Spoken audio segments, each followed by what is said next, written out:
안녕하세요. 지능소프트웨어 연구실 박사과정 황태욱입니다. 네, 오늘은 뉴럴 튜닝머신 논문 리뷰 시작하도록 하겠습니다. 네, 먼저 백그라운드로 튜링머신이 뭔지 말씀을 먼저 드리겠습니다. 이 튜링머신은 앨런 튜링이 고안한 기계로 이제 계산하는 기계를 설명하기 위해서 만든 가상의 기계입니다. 그래서 폰 노이만 구조로 만들어진 현대 컴퓨터의 바탕이 된 이론이라고 보시면 되겠고요. 이런 식으로 테이프가 있습니다. 이제 이 테이프에 실제로 숫자를 입력을 해서 기록하고 저장하는 그런 기계라고 보시면 되겠습니다. 이 튜링 머신을 참고한 뉴럴 튜링 머신의 구조를 간단히 설명드리겠습니다. 먼저 이 뉴럴 튜링 머신은 딥러닝, 이 컨트롤러와 딥러닝에 해당하고요. 그리고 이제 이 외부 메모리를 둬가지고 이 뉴럴 네트워크와 외부 메모리를 결합한 구조라고 보시면 되겠습니다. 그래서 이 외부 메모리에서 이 헤드들, 리드 헤드와 라이트 헤드를 두어서 메모리를 접근하고 읽고 쓰고 이런 기능을 담당하게 되고요. 이제 이 익스터널 인풋과 익스터널 아웃풋 같은 경우는 이 뉴럴 네트워크의 입출력이라고 보시면 되겠습니다. 이 다음으로 모티베이션입니다. 이 현대의 컴퓨터에는 CPU와 메모리가 존재를 합니다. 이 폰노이만 구조를 보시면은 이 연산 장치가 CPU이고요. 그래서 메모리 유닛을 접근을 해서 이제 데이터를 저장해 놨다가 가져왔다가 이런 식으로 동작을 하게 됩니다. 그런데 기존의 뉴럴 네트워크들은 값을 저장하는 외부 메모리 파트가 없었습니다. 그래서 어떻게 보면 RNN 계열들이 메모리의 역할을 좀 일부분 수행을 하기도 했었는데요. 하지만 명시적인 그런 메모리는 없었는데 이제 과거에 심리학과 뇌과학 그리고 AI 간에 이론적인 이러한 배경이 좀 존재를 합니다. 그래서 이 부분까지 자세히 보기에는 너무 과도하다고 생각되어서 이 부분은 이 뉴럴 튜닝 머신 논문 2장을 참고해 주시면 되겠습니다. 그래서 어쨌든 이러한 이 심리학과 뇌과학 그리고 AI 간에 이제 AI에서도 이런 인간의 뇌처럼 뭐 메모리를 활용할 수 있다 이런 거를 보이려고 만들어졌다고 보시면 되겠습니다. 그래서 이 부분은 이제 이 아키텍처를 좀 더 자세히 표현한 내용입니다. 그래서 이 컨트롤러가 뉴럴 네트워크에 해당하고요. 이 뉴럴 네트워크에서 입력이 들어오게 되면 과거에 어떻게 보면 이게 과거에 이 써놨던 이 리딩 헤드에서 출력된 벡터이고요. 이 벡터를 함께 입력을 받아서 이 5가지의 값을 뉴럴 네트워크 연산을 통해서 그러니까 레이어를 통해서 출력을 하게 됩니다. 그 다음에 이 5개의 벡터 값을 가지고 어드레싱 과정을 거쳐서 여기서 나오는 라이트 벡터 등을 통해서 이제 이 메모리에 접근을 해서 라이팅을 하고 뭐 이러한 과정을 거치게 되고요.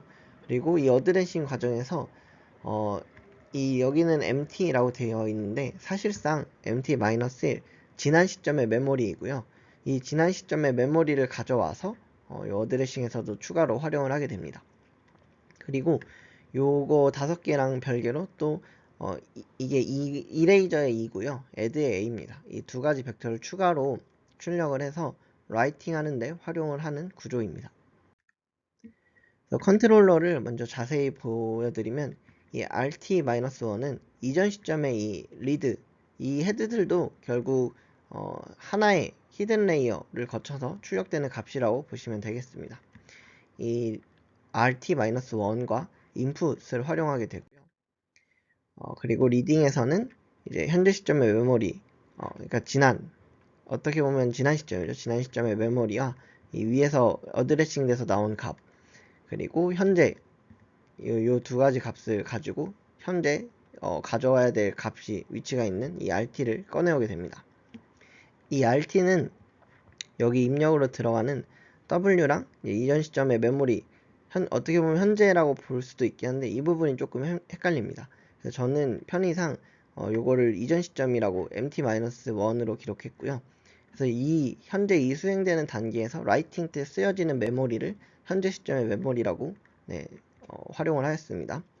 그래서 이 2가지를 곱하기 연산을 해서 RT를 구하게 됩니다. 요거를 이 시각적으로 보자면 이런 식으로 WT 벡터를 구해서 트랜스포즈를 해서 이렇게 세워주고요. 요거랑 현재 메모리 정보, 그러니까 이전 시점의 메모리 정보랑 곱셈을 해줍니다. 그렇게 되면은 이제 높은 값을 보이는 이 정보들이 있습니다. 이 정보들을 취합해서 이게 우리가 지금 사용해야 될 메모리 정보들이다 라고 보고 활용을 하는 거라고 생각하시면 되겠습니다. 이 다음은 라이팅이고요.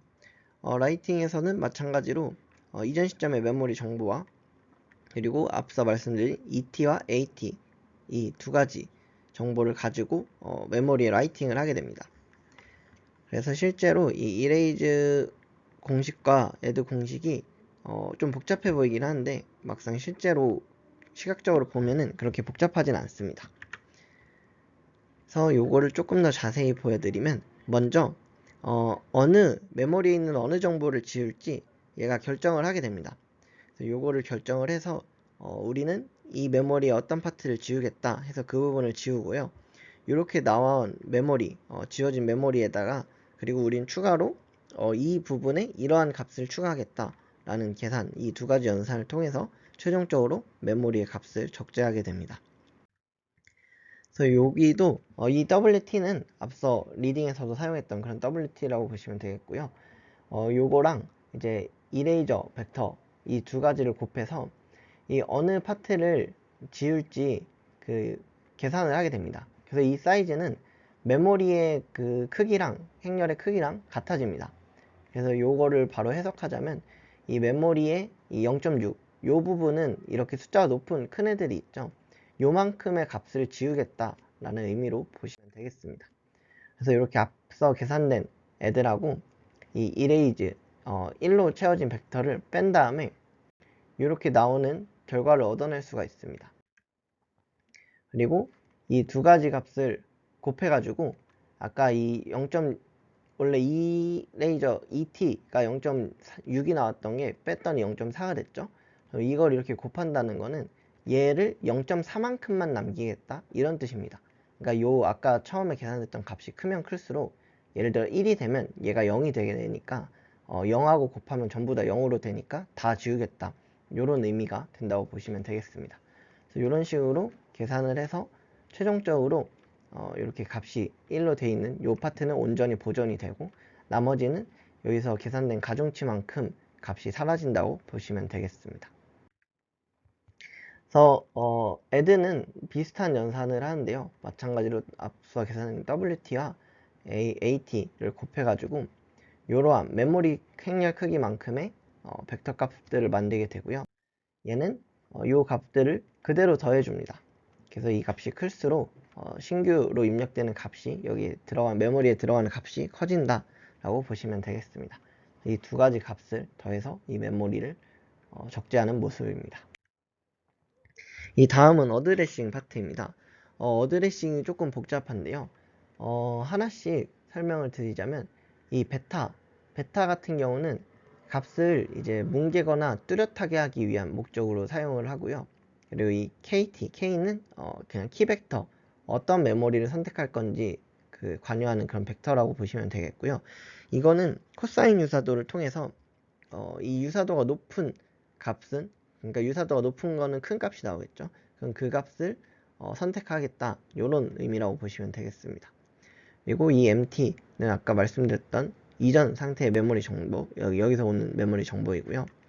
그리고 GT는 현재 W랑 이전의 W 여기 보시면 이 과거의 W도 들어오고요.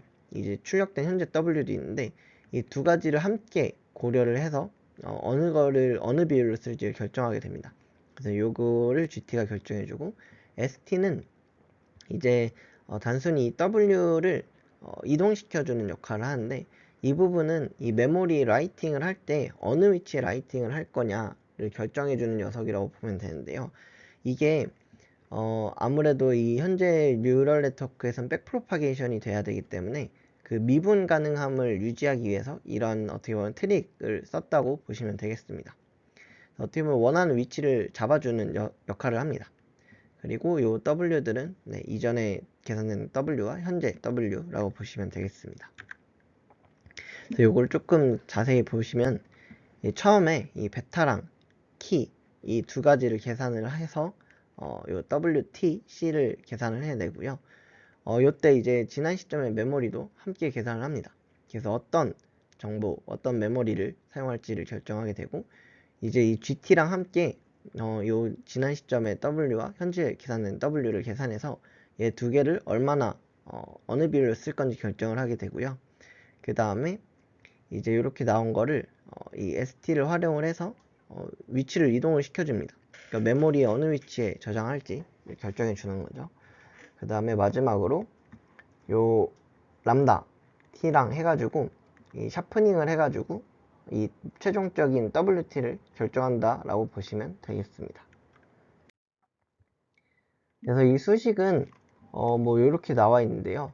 간단하게만 설명드리자면 이 WTC는 말씀드린 대로 이 K랑 M 지난 시점의 메모리 정보를 코사인 유사도로 계산을 하고 거기에 이제 베타를 곱해서 결정을 하게 되고요. 그 다음에 이 소프트맥스를 취해서 확률적으로 확률값으로 만들어 준다고 보시면 되겠습니다. 그 다음에 이 GT를 곱해서 말 그대로 그 비율을 정해줍니다. 현재 거를 얼마나 쓸 건지, 이전의 W 얼마나 쓸 건지를 단순히 결정해 주는 거고요. 그리고 여기 이 ST는 요 수식으로 보면 조금 잘 이해가 안 되실 수도 있는데, 요거를 코드로 보시면 오히려 더 간단할 수가 있습니다. 단순히 이 메모리의 위치 정보를 약간 뭐 한 칸씩 두 칸씩 이렇게 옮겨주는 역할이라고 보시면 되겠습니다. 그리고 마지막에 요거는 말 그대로 어떻게 보면 그 스케일러의 느낌으로 보시면 되는데, 이 RT를 곱해서 람다 t를 곱해서 이 값을 뭐 더 크게 뚜렷하게 하거나 아니면 뭉개거나 그런 역할을 하신다고 보시면 되겠습니다. 그래서 실제로 실험을 해보면 여기서 보통 카피 태스크를 많이 썼는데요. 이런 식으로 타겟에 입력을 줬을 때 그대로 똑같이 출력하는 태스크를 말합니다. 그래서 이게 사람의 입장에서는 입력을 그대로 적으면 되지 않나? 되게 쉬운 태스크 아닌가? 라고 생각할 수는 있겠지만, 이 사람도 요 이미지를 딱 한번 보여주고 요거랑 똑같이 이제 외워서 작성을 해라 라고 하면은 이 간단한 거는 가능하겠지만 이렇게 길어지는 건 아무래도 이 NTM처럼 틀리는 게 종종 나오게 됩니다. 그래서 얘도 이 타겟을 입력을 보고 하는 게 아니기 때문에 외워서 해야 되는 거기 때문에 조금 난이도가 있다라고 볼 수가 있고요. 그래서 NTM의 경우는 이렇게 틀린 파트가 그렇게 많지 않습니다. 거의 비슷하게 나오죠. 이 타겟이 길어질수록 틀린 파트가 많이 나오긴 하지만 그래도 얼추 원형하고 비슷한 느낌입니다. 하지만 이 LSTM 같은 경우는 타겟이 길어지면 길어질수록 성능이 굉장히 떨어지는 것을 확인을 할 수가 있고요. 그래서 여기는 이 중간 정도의 사이즈만 돼도 오차가 엄청 많이 발생하는 것을 확인할 수가 있습니다. 그리고 이 제일 아래쪽 결과를 보시면 이 타겟이 제일 긴 경우에는 거의 제대로 예측하는 부분이 거의 없다라고 볼 수도 있겠습니다. 그리고 이 부분은 이 NTM이 실제로 이 타겟을 복원할 때 아웃풋을 출력할 때 사용하는 메모리가 인풋 저장되는 메모리랑 일치하는지를 확인하는 것인데요. 처음에 인풋이 이렇게 입력이 됐을 때 이게 메모리의 로케이션입니다. 이 위치에 이렇게 순차적으로 값을 저장하게 되고요. 이건 아까 말씀드린 그 ST에서 쉬프트 조금씩 메모리 위치를 이동해 쉬프트 해가면서 저장을 하는 것이라 이렇게 나오는 것입니다. 이러고 이걸 출력할 때도 동일한 위치에서 그대로 꺼내와서 동일한 결과를 출력하는 것을 확인을 할 수가 있었습니다. 네, 하이퍼 파라미터 세팅은 이렇게 구성이 되어 있는데요.